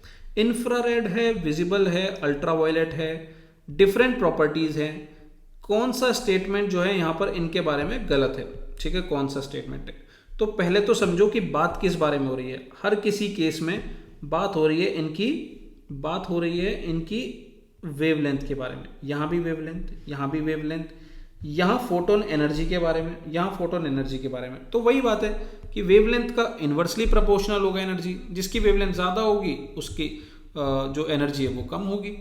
तो कह रहा है कि the energy of infrared is more than that of ultraviolet radiation. Sir ऐसे केस में ना देखो, जब भी अभी क्या है ना, यहाँ पर हर क्वेश्चन ना इसी पर बेस्ड है। यहाँ देखो ये भी वेवलेंथ पर बेस्ड है, ये फोटोन्स पर बेस्ड है, ठीक है, ये फोटोन्स एनर्जी पर बेस्ड है, यहाँ फ्रीक्वेंसी आ जाएगी, यहाँ वेवलेंथ आ जाएगी, यहाँ फोटोन आ जाएंगे, यहाँ फोटोन आ जाएंगे। तो मैं क्यों कंफ्यूज होऊंगा यार, मैं सिंपल फिर से वही डायग्राम बना लूंगा। क्या है G X U V I M R, जिसमें अगर मैं वेवलेंथ की बात करूं तो वो नीचे जाते हुए बढ़ेगा, यानी कि सबसे ऊपर जो है सबसे कम होगी। अगर मैं यहाँ फ्रीक्वेंसी की बात करूं तो सर वो ऊपर आते हुए इंक्रीज होगा, और अगर मैं बात करूं फोटोन एनर्जी की, ठीक है, तो उसका भी बिल्कुल फ्रीक्वेंसी की तरह ग्राफ आएगा। अब ये मेरे सामने है, अब देखता हूं मेरे से कैसे गलती हो जाएगी, ठीक है। चलो पहला वाला कह रहा है कि the wavelength of infrared is more than that of ultraviolet. तो भाई अल्ट्रा ये रहा, तो अल्ट्रा से ज्यादा है इंफ्रारेड में, ये रहा इंफ्रारेड, तो बिल्कुल सही है सर। नीचे जाऊंगा तो मेरी वेवलेंथ बढ़ रही है, तो पहला स्टेटमेंट सही है। दूसरा कह रहा है, अच्छा नॉट करेक्ट पूछा है, ध्यान रखना। दूसरा कह रहा है कि वेवलेंथ ऑफ अल्ट्रावायलेट, इसकी अल्ट्रावायलेट की जो वेवलेंथ है वो छोटी है किससे, विजिबल लाइट से। ठीक है सर, ये भी सही है, ये मेरा विजिबल लाइट है, इससे छोटी है क्योंकि नीचे जाते हुए बढ़ रहा है। फिर कह रहा है कि photon energy of visible light, अब जो विजिबल लाइट है ये वाला, इसकी जो एनर्जी है वो ज़्यादा है इंफ्रारेड से। तो सर ये भी बिल्कुल सही है, मैं नीचे से जब ऊपर जाता हूँ तब मेरी एनर्जी बढ़ रही होती है, तो इंफ्रारेड की कम होगी, विजिबल की ज़्यादा होगी, तो ये भी सही है सर बिल्कुल। डी कह रहा है कि the photon energy of ultraviolet ये रहा मेरा, ठीक है, क्लीन भी करता चलता हूँ इसको। तो अल्ट्रावायलेट ये रहा, ठीक है, हाँ ये वाला जो है ultraviolet is lesser than that of visible light. Photon energy ये कह रहा है कि भाई इसकी जो एनर्जी है अल्ट्रावायलेट की वो मेरी विजिबल लाइट से कम होगी। ये कैसे हो सकता है भाई, जैसे जैसे मैं ऊपर जाऊंगा मेरी एनर्जी तो बढ़ेगी ना, तो विजिबल की कम होगी, अल्ट्रा की ज्यादा होगी। तो यहां तो उल्टा बोल दिया, तो मेरा पकड़ा गया डी आंसर, डी है जो छुपा हुआ हमारा गलत आंसर था, ठीक है, ये हो गया मेरा। चलो अब इधर आ जाओ, एक और क्वेश्चन कह रहा है एक्सरे, उसकी एक एनर्जी दी हुई है, photon of visible radiation has energy, तो एक दे रहा है विजिबल लाइट की, एक दे रहा है एक्सरे की। अब इस पर पूछ रहा है कि क्या गलत है, तो कह रहा है कि wavelength of x ray photon is less than of wavelength of visible. तो सर एक्सरे तो आपको समझ में ही आता है कि सबसे कम गामा की होती है और उससे कम एक्स की होती है, तो यहां पर ये बिल्कुल ए स्टेटमेंट तो सही है। उसके बाद कह रहा है कि both photons have different energies, ठीक है, इसको मैं भी देखता हूं। सी ऑप्शन क्या कह रहा है, the speed of both photon in the vacuum are different. अब सर लो, सी में गलती है, क्योंकि हमने भी पीछे क्या देखा था कि वैक्यूम में सारे के सारे जो भी वेव्स होते हैं वो सेम स्पीड पर वर्क कर रहे होते हैं, वहां कुछ भी कम ज्यादा नहीं होता। तो मेरा जो गलत ऑप्शन है वो सी है, ठीक है। उसके बाद फ्रीक्वेंसी की बात है, तो सर फ्रीक्वेंसी भी इस टेबल से हो जाएगी मेरी आसानी से, ठीक है, ये हो गया मेरा। उसके बाद कह रहा है consider the following statement about the visible light, UV light, X rays, ठीक है, बता दो क्या है।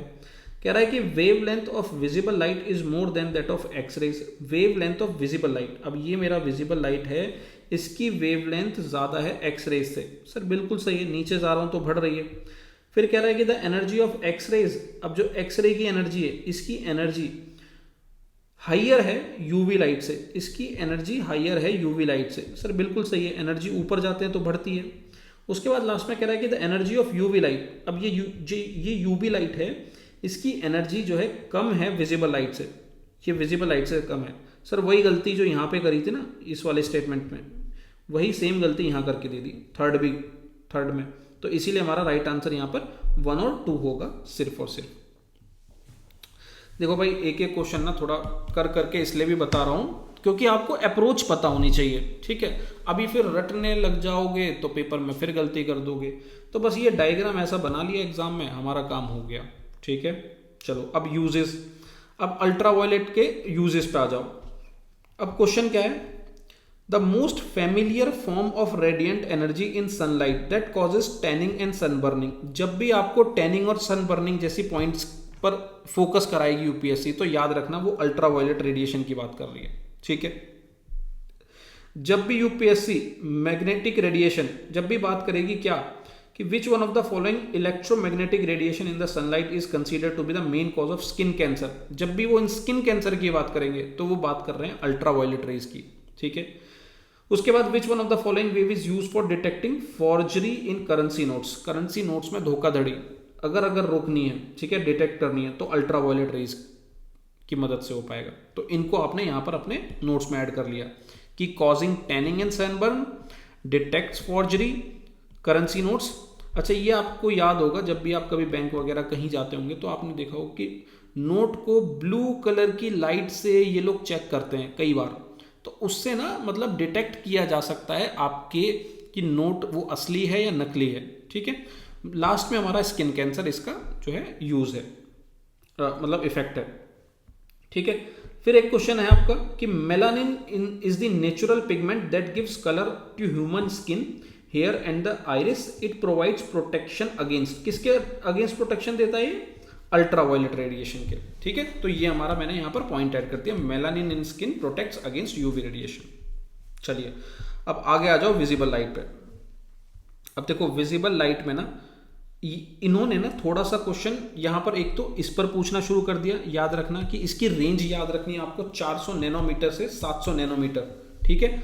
और 400 पे हमारी वॉयलेट होती है, वेवलेंथ जो है वॉयलेट की कम होती है और रेड जो लाइट है उसकी वेवलेंथ ज्यादा होती है। और सर इसी पर यहाँ पर एक क्वेश्चन भी देखने को मिलेगा कि which one among the following colour has the highest wavelength, तो आपको पता होना चाहिए रेड, यहाँ पर ऐसे लिख के चलना, रेड हैज हाईएस्ट वेवलेंथ और वॉयलेट की जो है शॉर्टर वेवलेंथ है।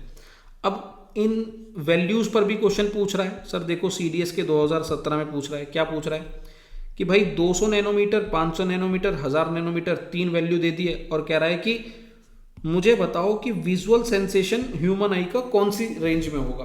तो सर मुझे पता है रेंज क्या है, 400 नैनोमीटर से लेके 700 नैनोमीटर के बीच में होने वाली रेंज जो है मेरा विजुअल सेंसेशन देगी।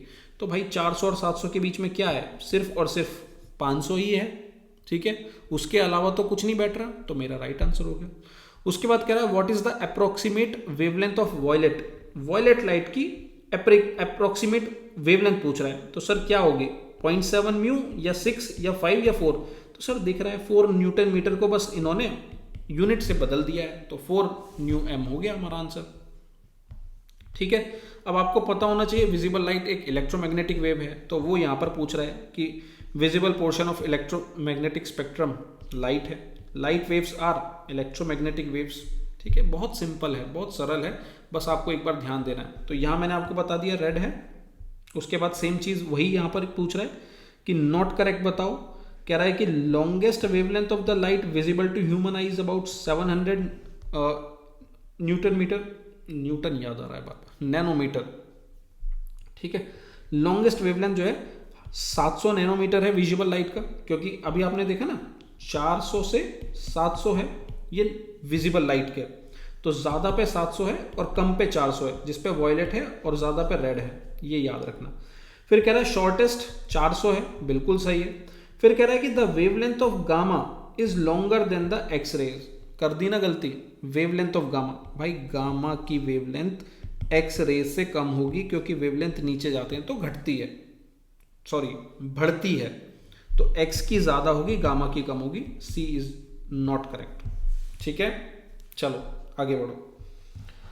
अब यहां पर पार्ट है ये स्पेक्ट्रम का, विजिबल टू ह्यूमन है, विजन और फोटोसिंथेसिस इन प्लांट्स, ये सब इसके बेसिक से यूज हैं। ठीक है, इसके यूजेस पे क्वेश्चन ज़्यादा आते नहीं, ज़्यादा क्वेश्चन अगर आते हैं याद रख लेना इसको, मैंने रेड मार्क किया हुआ, इस पे आते हैं, इस पे। ठीक है, ये मैं जब आई का चैप्टर आपको तैयार कराऊंगा ना तब बताऊंगा। चलो अब इंफ्रारेड पर आ जाओ। सर यहाँ पर अब क्या है कि ये क्रोनोलॉजी लगाने के लिए आपको देगा कुछ इस तरीके से कि भाई इन्होंने क्या दे दिया, इन्होंने दे दिया एक अल्ट्रावायलेट, विजिबल और इंफ्रारेड, तीनों रेज दे दी और पूछ रहा है वेवलेंथ की क्रोनोलॉजी लगाओ। तो सर आपको पता है अल्ट्रावायलेट सबसे कम वेवलेंथ है, उससे ज़्यादा है आपकी विजिबल की और उससे ज़्यादा है इंफ्रारेड की। तो ये जहाँ दिख जाएगा, अगर आप यहाँ देखोगे तो ये रहा, D option is the right answer. Sir मैं बार बार गला फाड़ फाड़ के कह रहा हूँ कि वेवलेंथ वाली चीज़ पर बहुत ध्यान देना, इनका 50% क्वेश्चनों पे फोकस जो है ना वेवलेंथ पे रहता है। अब एक और शानदार क्वेश्चन कुछ नए कॉन्सेप्ट के साथ यहां पर ध्यान दो। कह रहा है कि which one among the following waves are called waves of heat energy. याद रखना जब भी इंफ्रारेड वेव्स की बात होगी तो वो हीट से लिंक करी जाएगी। These waves are also called as heat waves, हमेशा याद रखना। तो हीट एनर्जी लिंक की जाएगी इंफ्रारेड वेव से। ठीक है, उसके बाद एनडीए 2024 के लेटेस्ट पेपर में दो स्टेटमेंट देता है, कहता है कि infrared waves are also called heat waves. जी सर बिल्कुल सही है। फिर कहता है water molecules readily observe infrared waves. हाँ सर, ये वाटर मॉलिक्यूल जो है इजीली एब्जॉर्व कर लेते हैं इंफ्रारेड वेव्स। ठीक है, इसी वजह से ये जो है हीट वेव्स भी कहा जाता है। तो ये दोनों स्टेटमेंट सही हैं और आपके नोट्स में मैंने बकायदा दे दिए हैं कि ऑल्सो कॉल्ड हीट वेव्स और एब्जॉर्ब बाय वाटर मॉलिक्यूल्स। आगे बढ़ते हैं। अब यहाँ पर यूजेस, उसके एप्लीकेशन पर क्वेश्चन आ गए कि भाई जो आपकी इंफ्रारेड वेव्स है वो कहाँ कहाँ यूज होती है। तो भाई ध्यान रखना, नाइट विजन में आपका इंफ्रारेड इस्तेमाल होता है, टेलीविजन रिमोट में इंफ्रारेड इस्तेमाल होता है, फिर फूड कुक करने में इंफ्रारेड और माइक्रोवेव दोनों इस्तेमाल होता है, और नाइट विजन में मैंने आपको बता ही दिया इंफ्रारेड। बाकी नोट्स में आपको इंक्लूड मिलेगा तो रट भी लेना इसको। चलो अब आ जाओ यहाँ पर तुम माइक्रोवेव्स पे। ठीक है, माइक्रोवेव्स में आपका एक तो फिर से वही वेवलेंथ का क्वेश्चन आ गया। ये देखो फिर से वही वेवलेंथ, बार बार वेवलेंथ। अब पूछ रहा है माइक्रोवेव्स की रेंज क्या है वेवलेंथ की, किस किस के बीच में आती है। तो सर आपको पता है हम पढ़ते हैं IMR, ठीक है ना, GXUV IMR। तो माइक्रोवेव जो है बीच में किसके है, इंफ्रारेड और रेडियो वेव्स के। तो A is the right answer. ठीक है, उसके बाद micro oven uses wave with. अब भाई माइक्रो जो वेव है वो किस टाइप की वेव इस्तेमाल कर रहा है। तो सर जैसे जैसे मैं नीचे आ रहा हूं, अब मैं नीचे आ चुका हूं बिल्कुल। ठीक है, आप देखोगे क्रोनोलॉजी में माइक्रोवेव्स पर आ चुका हूं, छठी वेव्स है। तो यहां पर जो है आपकी सबसे ज्यादा हाईएस्ट वेव होगी। ठीक है, हाईएस्ट वेवलेंथ होगी तो लार्ज वेवलेंथ होगी लार्ज वेवलेंथ होगी और इनविजिबल रेंज की होगी। तो ए इज द राइट आंसर। ठीक है, चलो और क्या है यहाँ पर, और कुछ दिख रहा है क्या? नहीं, इधर और कोई क्वेश्चन है नहीं मेरा। अब उसके बाद एंड में देखो, अब ये आपके होमवर्क है, ये आपके होमवर्क है, कुछ नहीं है ये सिंपल। अगर आपने अभी तक वेवलेंथ को समझ लिया, सर फिर से मैं कह रहा हूं कि बार बार इनका फोकस ना वेवलेंथ। ये देखो फिर से यहाँ पर वेवलेंथ, यहाँ पर देखो वेवलेंथ।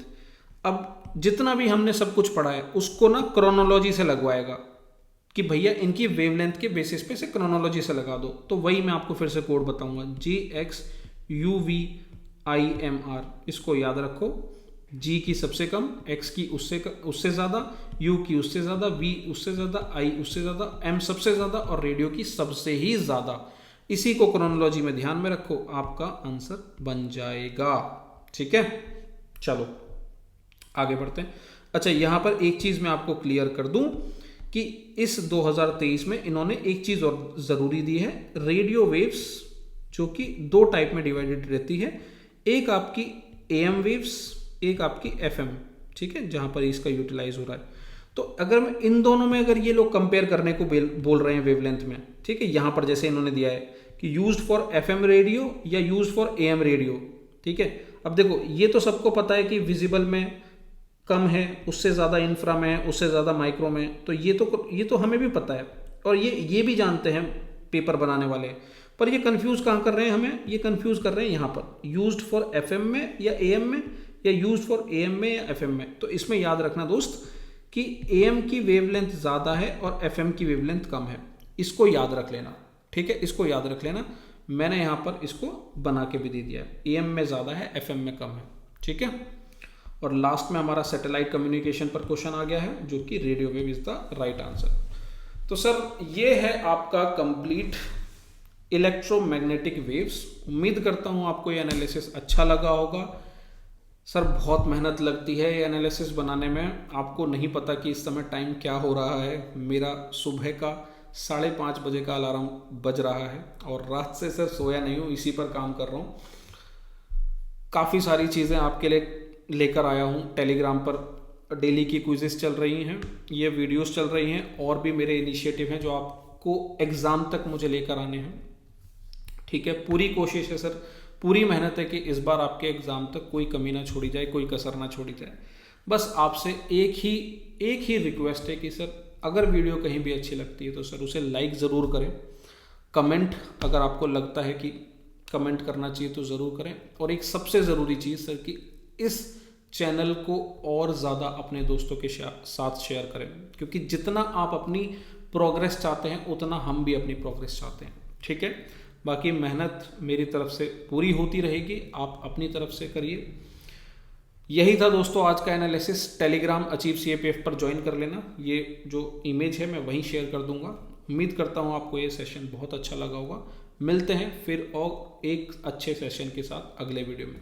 थैंक यू दोस्तों, जय हिंद।